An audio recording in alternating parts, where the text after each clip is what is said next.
This video will just be going over a couple of really difficult questions related to external stability. So first one is just something to be mindful of, that a rise in commodity prices or the high terms of trade is always a favourable thing. It will always benefit the current account, will always benefit our growth.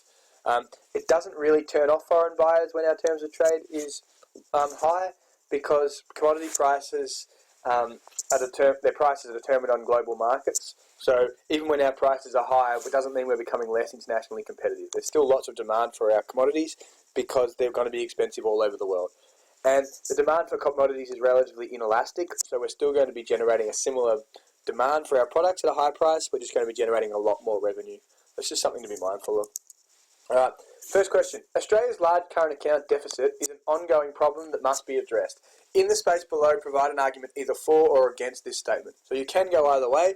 I've said the CAD is a problem. It's a problem we need to address, because if we don't address it, Australia is going to continue to spend more than we earn, and our net foreign debt is going to continue to increase, assuming we fund the current account with more debt. This will lead to higher interest repayments, and it will be harder and harder for Australia to meet its international obligations. As our CAD continues to grow, foreign investors might lose confidence in Australia. It could hurt our credit rating. It could mean that we have to pay higher interest rates on our borrowed funds. It could depreciate the dollar because of a lack of capital inflow and more capital outflow, so people overseas will be less willing to lend to us. And all of these things can lead to reduction in living standards in the future. It can lead to an inability for us to invest, for us to grow in the future. So the big problem with a higher CAD and a higher level of net foreign debt is that foreign investors will lose confidence in Australia. We'll have to pay large amounts of interest, our credit rating can fall, and that can reduce our ability to borrow money in the future. Another question, explain how an increase in the savings rate, so if we increase our rate of savings in Australia, how might that influence external stability? And make reference to net foreign debt and the CAD. So the more Australians save, the less we have to rely on foreign income in order to fund our projects and expand our productive capacity. So if we have more savings in our banks, if we want to grow, if we want to have investment spending to boost our nation's productive capacity, we don't need to borrow from overseas. So if the government, for example, runs a budget surplus and they're saving money, they don't have to rely on borrowed funds if they want to implement new expansionary policies. So if they want to cut taxes or spend lots of money on education or health or something like that, they don't have to borrow from overseas. They've got the money in their own coffers, and therefore that can help to reduce our net foreign debt.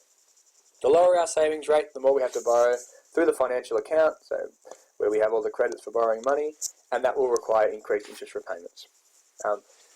The problem with that is, if we have increased interest repayments, that's going to cause debits in the current account deficit, lead to a bigger deficit, and that we'll have to continue to borrow off other nations. So if we increase our savings ratio, we should be able to keep our credit rating higher. It means we have to borrow less from overseas to fund our budget deficits, to fund our investment spending, and that will help to keep our foreign debt low, help to improve our credit rating, and help to essentially make us a more stable investment, or a stable country in terms of our debt.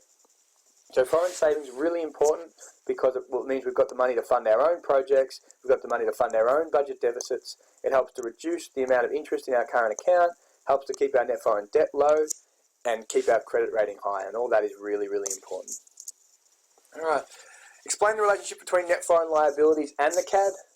For example, how do net foreign liabilities impact the CAD? How does the CAD impact net foreign liabilities? Well, the higher Australia's CAD, the more we have to borrow, so we either have to sell our assets to other nations or borrow money, and therefore that will lead to higher net foreign liabilities. So we fund the CAD through the financial account, and that will lead to more net foreign liabilities. On the flip side, an increase in net foreign liabilities is likely to lead to a higher current account deficit, because the more of this we have, the more interest we're paying, the more dividends we're paying overseas, the more profits. All of those are debits in the net primary income account, and will lead to a higher current account deficit in the future. So higher current account deficit increases our net foreign liabilities. A higher net foreign liabilities will again increase the CAD in the future. So essentially a higher CAD today will lead to a higher CAD in the future, because it will increase our debt and we'll be paying more interest. And the final one for this video, explain what happens when the RBA announces a decrease in the cash rate. What happens to the dollar? A fall in interest rates will generally lead to a depreciation of the dollar, as foreign investors receive lower returns on their money they invest in Australia. So there'll be less investment in Australia, or less capital inflow, and therefore the demand for the dollar will fall. Whenever you're talking about a depreciation or a depreciation, link it to the demand and supply of the dollar. So when our interest rates are low, there will be less capital inflow, less demand for the dollar, and the dollar is likely to depreciate. It can also lead to increased spending on imports because we're going to have more money. So if interest rates are low, we'll have higher discretionary incomes, so that can also depreciate the dollar because we'll be spending more on debits in the balance of merchandise trade section of the CAD. So lower interest rates mean that less investors want to invest in Australia, so there's less capital inflow and potentially more import spending, both depreciating the dollar because of a lack of demand and more supply of the dollar. Thank you.